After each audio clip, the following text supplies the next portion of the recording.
Hello, my lovely listeners. I'm Dr. Mary Barson.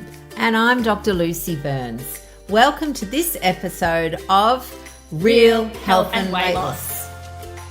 Hello, lovely listeners. Dr. Mary here from Real Life Medicine, joined by my effervescent, fabulous, amazing colleague, Dr. Lucy Burns, who is super brave and really good at overcoming her fears and her obstacles. And how are you today, Lucy? I'm wonderful, Mez. Thank you so much for that beautiful introduction. And it is very pertinent to our topic today, which is, of course, overcoming fear and obstacles. And I'm going to just put it straight up the front that we have got a masterclass on this, in which we will go further into details around overcoming fear and obstacles. And if people want to do this masterclass, it's free. There's 2 time slots. It's on this week. It's Thursday and Friday Australian time, but it's Thursday and Thursday. So if you're in the US, it'll be Thursday night. All of the details are on the website, which is, of course, rlmedicine.com. That's it. You don't even need to do a link. You don't need to do anything. Just go to the website and you can register. Actually, you do need to register so that we can, know how many people to have in our Zoom room and send you the link if you can't make it to the exact time. I overcame a bit of fear myself recently. I have to say, it's a small example, but I think a pertinent one was my daughter's birthday on Tuesday. She's double digits now, 10 years old. So it was a big one. We had a lovely, nutritious but fun and celebratory dinner. And we also went out for ice cream afterwards, which we do occasionally. I don't partake very often at all, but I generally find it's easier to go to a ice cream parlour to buy a scoop rather than have ice cream in my house. That's not helpful for me. And I was there in the gelaterie and I saw the peanut butter cookie dough ice cream and it was just like staring at me, and she was deciding what scoop she was going to get. That was the only scoop we're going to buy. Baby wasn't going to get any. I wasn't going to get any, but I saw that peanut butter cookie dough choc chip ice cream and I actually got like this, the fear of missing out suddenly was there, and it really was a fear. Like I sort of felt like this sort of sense of urgency. If I didn't buy it, I would be missing out. And I didn't. I just sort of sat with that because I'm well practiced at that now, and walked out of there feeling really good that I didn't buy it, and also knowing that if I did buy it, it really wouldn't have been that amazing anyway. But it is interesting to me that this still pops up for me, that my brain still goes to these places. Oh, absolutely. And, this is one of the fears that I'll be addressing in the masterclass, fear of missing out. And it's interesting, there are a number of fears that can keep us stuck or trapped in our old cycles. So the most common ones is fear of failure. So people, particularly if you've been like me and been a dieting queen, where you've either lost a whole lot of weight and then found you've put it all back on again, or you've started a diet, and I'm using, air quotes, started a diet, and you've done it for a few days and then stopped and then pressed the stuff it button and just found that you're back eating all the things. So those 2 fears therefore become what your brain thinks are its future, that's how it's always going to be, that you're always going to be on a diet, failing, not achieving. And so it gets scared. It goes, why would I try this again? Come on, this is no good. We don't want to keep doing this. This is hopeless. And so it tells you the story that, it's not going to work. Mm. We all tell ourselves stories all the time. And I know that you have a beautiful analogy that you use, when people are embarking on a healthy change, when people want something for their lives, for their health that they don't have now, when they want things to improve, they want things to get better, they embark on a journey. And people, we tell our own stories and we can be the hero of our own story as we go on this journey, on this adventure. And as we do so, there are some fears that we need to face and overcome. Absolutely. So this is what we do in week 1 of our coaching call on the 12-week Mind Body Rebalance. We absolutely explore this, because until this is explored, you spend your whole time just focusing on the actions of, eating low carb real food, the action of focusing on the green list, the action of not eating inflammatory foods, the actions, which are important, but they're not the whole picture. So when we do the hero's quest, we look and go, and it's so interesting to me because this is what's come up. So, I think, I don't know, this might be the 8th time we've run the 12-week Mind Body Rebalance. So it's the 8th iteration of the hero's quest. And it's interesting because over time, what I've realized is that people's fear, it doesn't always present as fear. People don't say, I'm scared, because when we have fear, we all recognize that frightened feeling, heart pumping and nervousness and feeling really insecure. But there are different ways in which fear can present itself. And that's what we've discovered, is that actually it doesn't come across. Most of the time, your brain's not going to say to you, don't try this, it's too scary. It's going to come up with different stories. And I'm sure you've heard plenty of them, Mez. Yep. I can't possibly do this because I've got to cook for teenage boys. I don't like eggs. There's really no way I could eat a low carb real food diet because I couldn't have eggs for breakfast every day. Yeah. And these are just actual stories they're just thoughts. They're just stories your brain tells you. But underneath that, when you peel it back, and this is really, we talk a lot about the 12-week Mind Body Rebalance is really a journey of self-discovery. The hero's quest is a journey of self-discovery to find out what are the things that hold you back or stop you from being able to live a healthy lifestyle long term. And for a lot of it is this idea of fear. So fear presents itself, as you said, as FOMO, fear of missing out. It presents itself as fear of failure. It can present itself as fear of standing out, which I think is a new phrase I'm going to coin, FOSO, fear of standing out. I like FOSO. Yes. So FOSO is, again, as humans, we are community creatures. We're tribal creatures. We all want to feel heard and validated and feel special, but we don't want to feel different. Because when you're different, and again, right back to our very, very primitive kind of DNA, standing out, being different actually made you vulnerable to predators.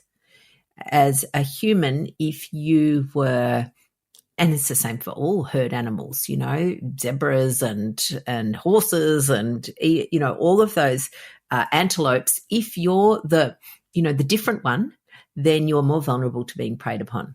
And more vulnerable to being kicked out of the tribe if you're not accepted. And that is a terrifying prospect for a human. It truly is. And children, for a child to feel unaccepted by the group, to feel they stick out, it is a truly terrifying experience for children. Even if they can't articulate that it's terrifying, we know that psychologically it is. We don't like to stick out. No, because if you stick out, as you said, you got booted out of the tribe, and that meant you were vulnerable and you would have been eaten by a lion, because humans have really no defense mechanisms. We've got no wings, we've got no claws, we've got no scales. What we have got is a beautiful brain, and when we are a collective unit, we're very, very strong. But as a soul human, particularly, in our more primitive times, we were very, very vulnerable. So absolutely, FOSO, fear of sticking out, is a very real fear.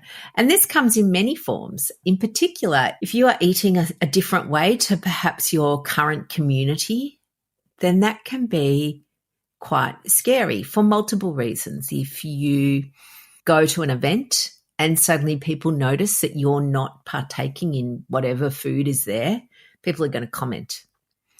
And those comments can be all sorts of things. They can be, and in particular, I reckon one of the biggest ones is, oh, are you on another diet? And if you're sitting there trying to eat well and someone says, are you on another diet? then the thought that comes up for you is, now I have to explain myself. Now I have to tell them that, yes, I'm on a diet. Now my brain's saying, oh, God, not another diet. Now I'm going to bugger this up. So I actually just then pretend that I'm not on a diet, and then I just eat the food so that I actually don't stick out. Yep. And if you're going to fail, you're not going to fail publicly, because as far as anyone else knows, you're not trying to make a change. Yeah.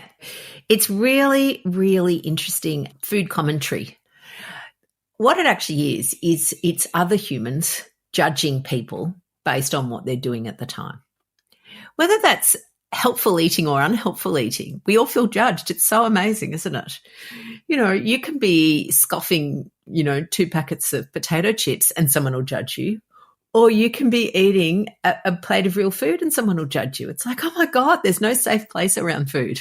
No. We can be judged for, we can be judged for being overweight. We can be judged for wanting to lose weight. We can be judged for not wanting to lose weight. There is a lot of judgment around. And at some point, you need to find a way to, help deal with that fear, the fear of judgment, the fear of sticking out. Because if you don't do you, if you can't move towards your goals and move towards what you want for your health, your wellness, your life, then you'll be stuck. Yeah. Constantly shape-shifting. So trying to keep everybody else happy. So, trying not to be judged actually ends up meaning that you never get to do you. You're never the boss of you, because you're constantly being essentially bossed around by other people's judgments. It's kind of like 2 things. It's kind of recognizing that humans are judgy creatures, and that's normal. It's recognizing that it is okay to feel a little scared or vulnerable when someone judges you. But then the third arm is actually recognizing that you don't need to worry about that. Yep. It's just a story in your head that you need to worry about it. Yeah. So you can sit with that slightly icky feeling that someone's judging you, but recognize that actually they just need to focus. They need to just do them and you do you. Create more helpful stories for yourself.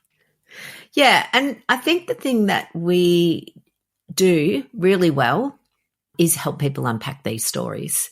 The fear story that you may not even realize is there. So interestingly, we got an email, I think yesterday, about the 12-week Mind Body Rebalance, where somebody asked some details about the program, which is perfectly fine.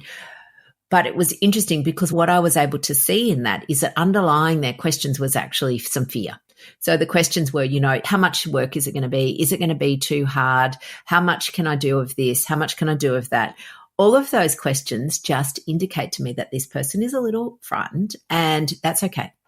Because again, if you've used traditional dieting techniques around particularly calorie restriction, then you will have failed, whatever that means, because we now know that focusing purely on calories is a surefire way to rebound weight gain. Yeah. And in a couple of sentences, beautiful Lucy, could you explain why the 12-week Mind Body Rebalance is different from this traditional and I think horrifically harmful, weight loss advice, calorie counting advice that we have all suffered under for so long? Absolutely. So I recently presented a talk on how to stick to low carb. And one of the things is that dieters only care about being thin. We are told, and again, particularly women, but these days more and more men as well, are told that unless you are thin, you are not acceptable. Or for men, unless you are muscly and buff or tall or have a full head of hair, you're not acceptable. So it encourages, therefore, people to do extreme measures in order to become acceptable. Because remember, going right back to what you said at the start, if you're not acceptable, if your brain says I'm not acceptable, it's a very, very frightening place to be. So what we, encourage is this idea that it's not about the number on the scales. It is absolutely about your health.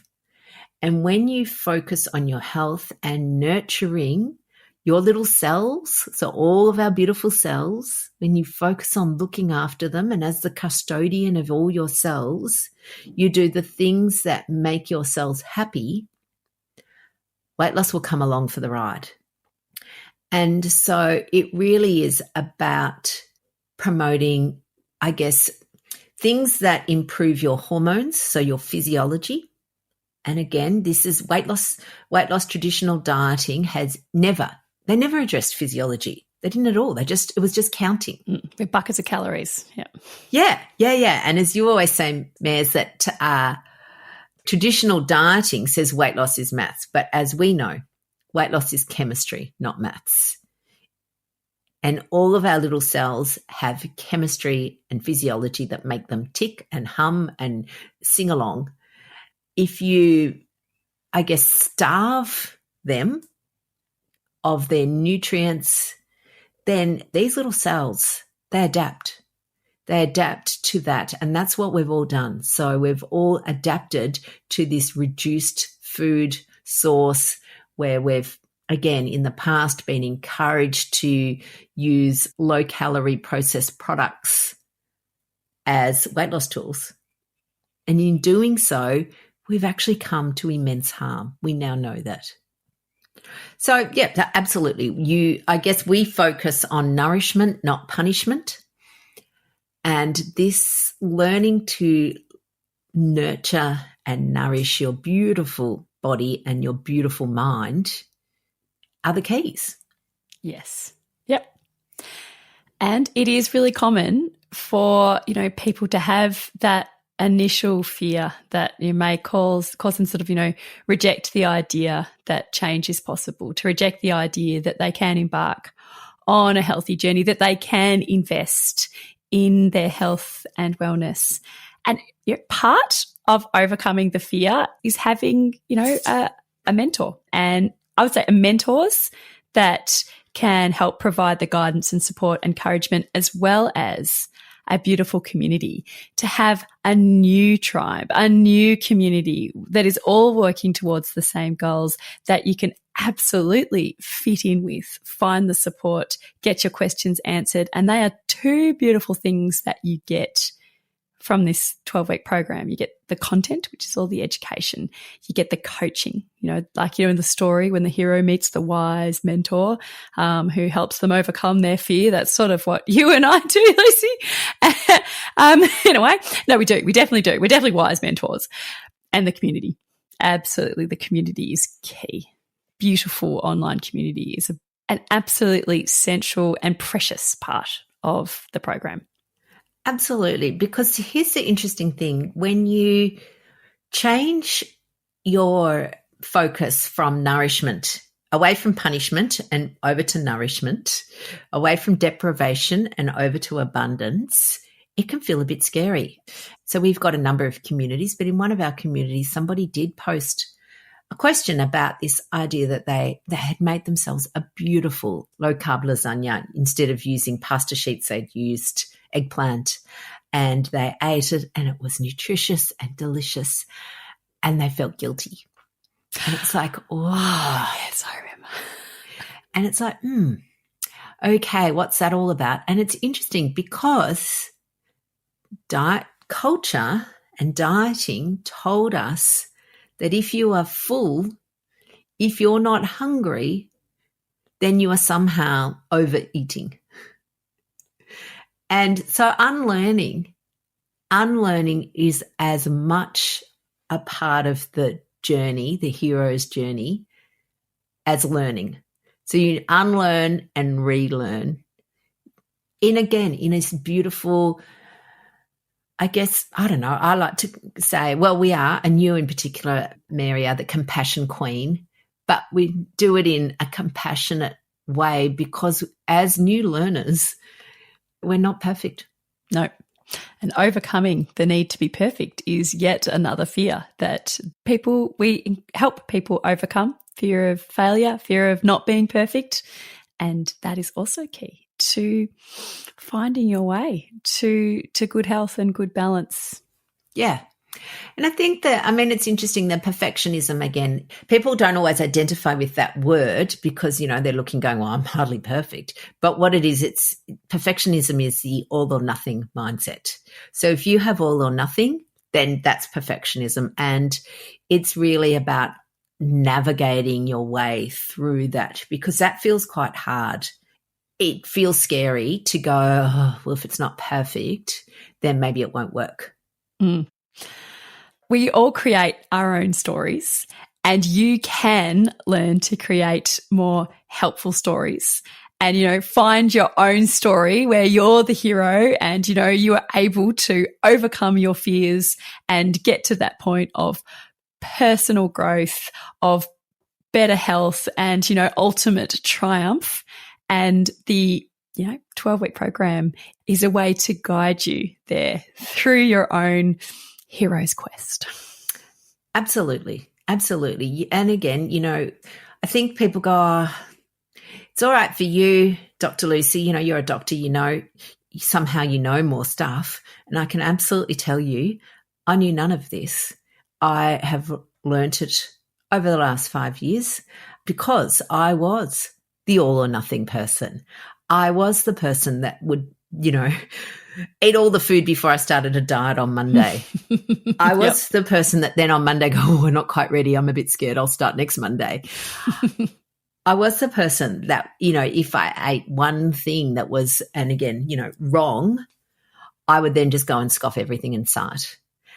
And I was the person that was either white knuckling their way through and wishing and longing that I could have whatever food product it was, whether it was raspberry white bullets, whether it was chocolate ice cream.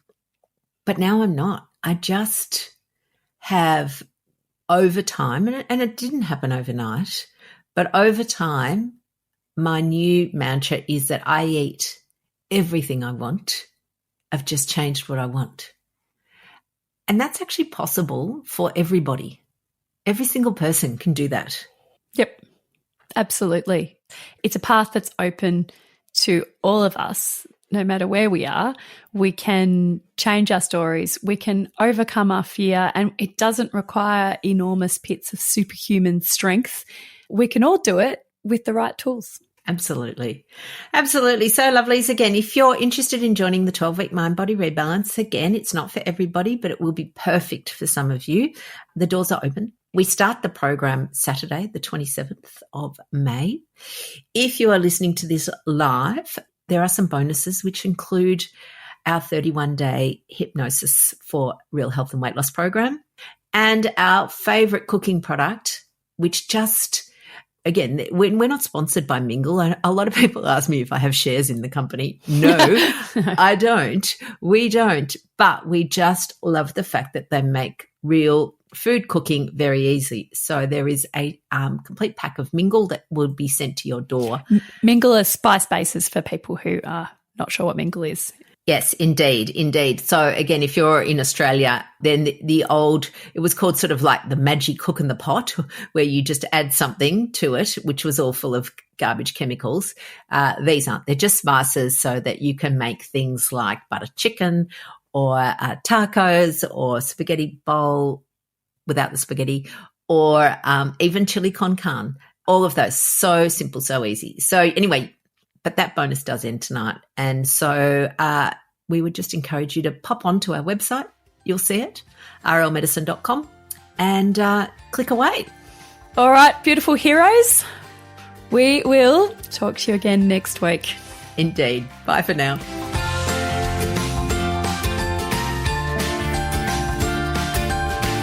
So, my lovely listeners, that ends this episode of Real Health and Weight Loss. I'm Dr. Lucy Burns. And I'm Dr. Mary Barson.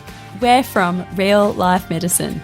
To contact us, please visit rlmedicine.com. And until next time, thanks for listening. The information shared on the Real Health and Weight Loss podcast, including show notes and links, provides general information only. It is not a substitute, nor is it intended to provide individualised medical advice, diagnosis, or treatment, nor can it be construed as such. Please consult your doctor for any medical concerns.